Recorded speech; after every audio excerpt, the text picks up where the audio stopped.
The question arose this morning about the problem of whether the extension of the network, especially by electronics, might not abolish individual privacy. And I said I was planning to devote this afternoon's session to that problem and some of its ramifications.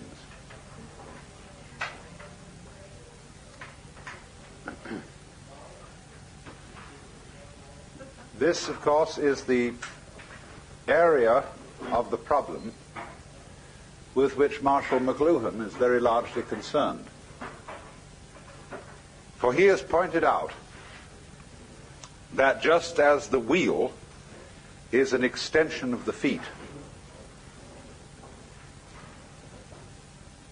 and as beyond the wheel naturally comes the horse and carriage, the automobile, and the airplane, all these technological creations are extensions of the human organism. And finally, the electronic network of telephone, telegraph, radio, and television is an extension of the nervous system. And into that we must throw, as an additional extension of the nervous system, the computer. The computer into which data can be fed from the files of the insurance companies, the Internal Revenue Service, the police, the credit agencies, everything. So that in a matter of seconds, when an individual is identified, an enormous amount of information about him can be instantly known. In a rather similar way, the time is not too far ahead when you will be able to have a box about so big on your desk, which has a little screen on it and a dial. And after dialing a key code, you will dial the catalog number of any book in the Library of Congress that you want to read. And at any rate that you wish, the spread pages of that book will appear on your television screen. And you can get it right like that.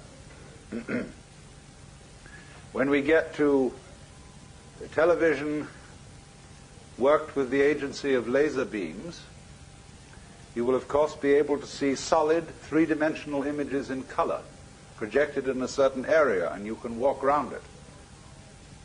I haven't discovered yet whether you can kiss it.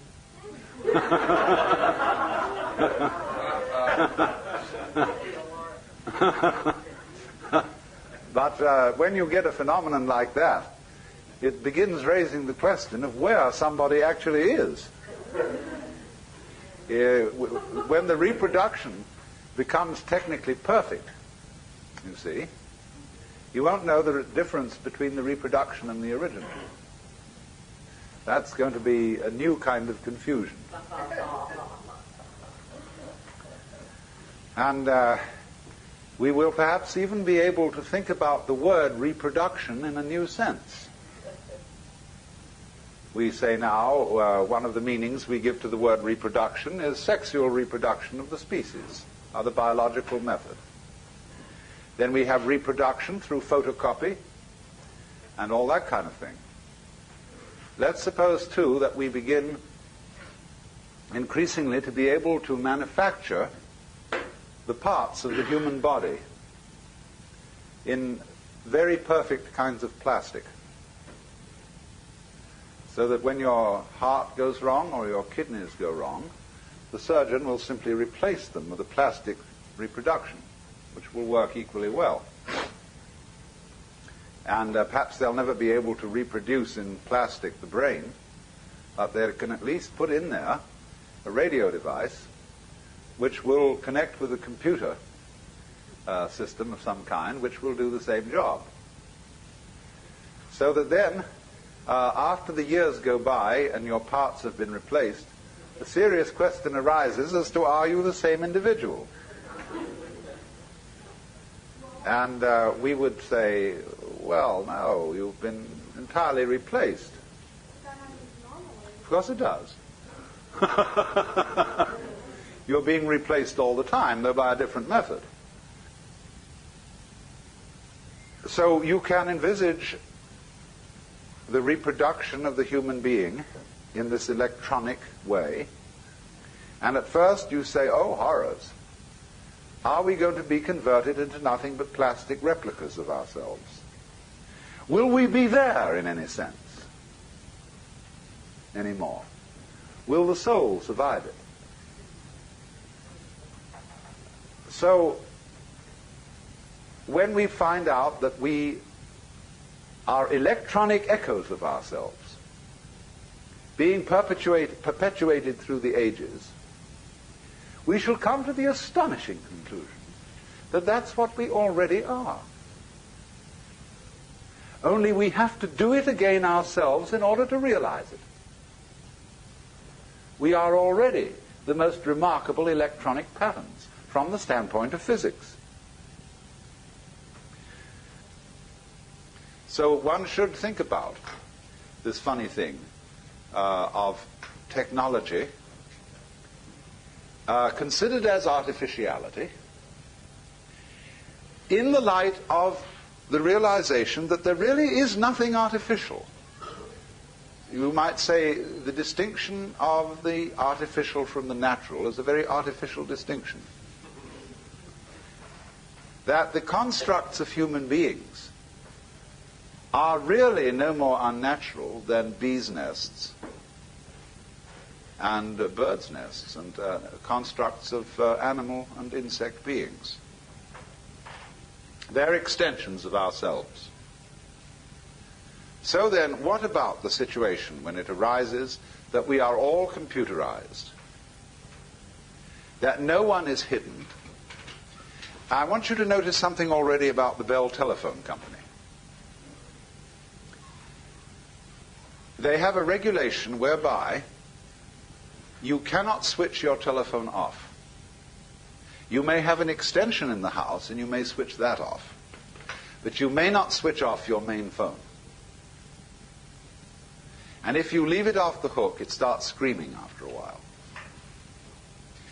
They project that not many years hence, the ordinary telephone will disappear and every individual will carry around with him a thing about the size of the old pocket watches. One side of it will be a TV screen and a speaker. The other side of it will be a set of buttons over which you just place your finger to activate them. You will be able to dial world information, who will give you the number of any given individual. If he doesn't answer, he's dead.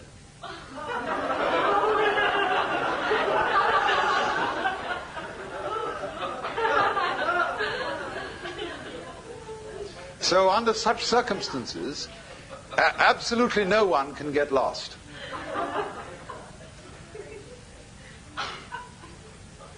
And then you see, as this moves on, let me develop some of its further possibilities. People like Toynbee and McLuhan have noted that as technology progresses, there enters into it a quality of what they call etherealization. And this is connected with Teilhard de Chardin's doctrine of peduncles. Peduncles aren't exactly relatives. And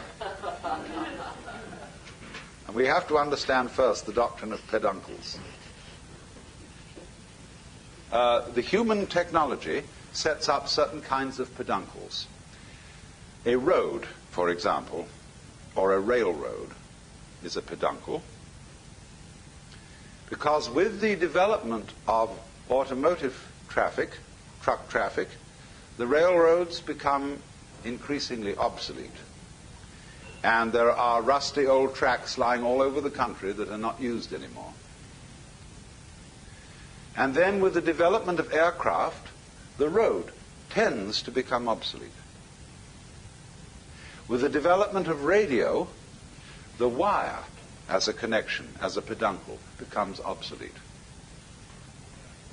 So that more and more the connecting links that we saw in a visible way disappear with the development of more expert types of communication.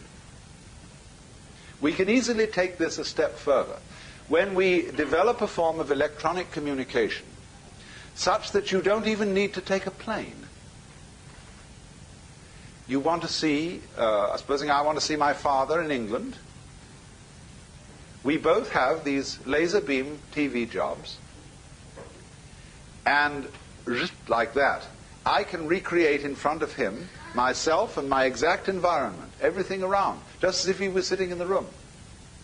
And I can do that with his set on the other end. So that eventually we don't need to take the plane.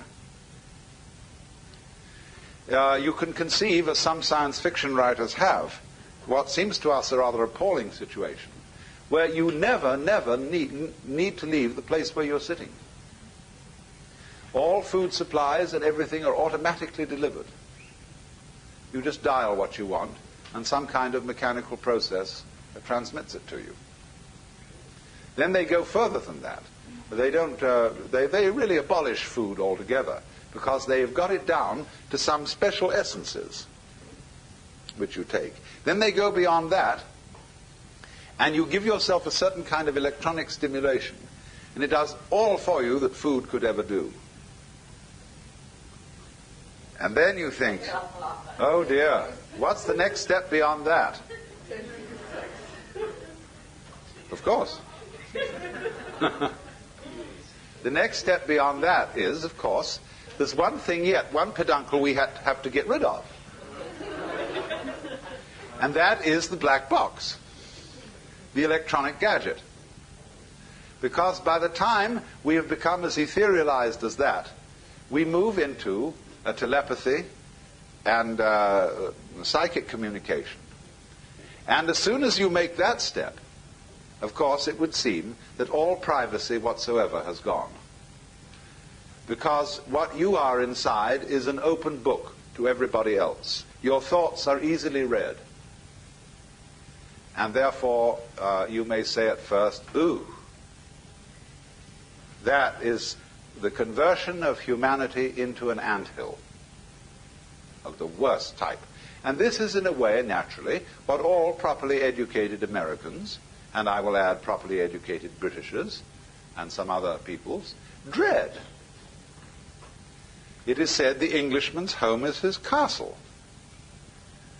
And everybody needs a castle, a place where you can get away from it all and just be yourself. But even then, when you're away from it all and you're just being in yourself, you've unfortunately got a lot of thoughts inside your head that aren't yours. Because you think in the English language, and that was given to you by other people, and contains their prejudices, that you can't avoid them in thinking. Japanese people will say that when they think in Japanese, they can have certain feelings that are characteristically Japanese. But when they start thinking in English, they can't have those feelings.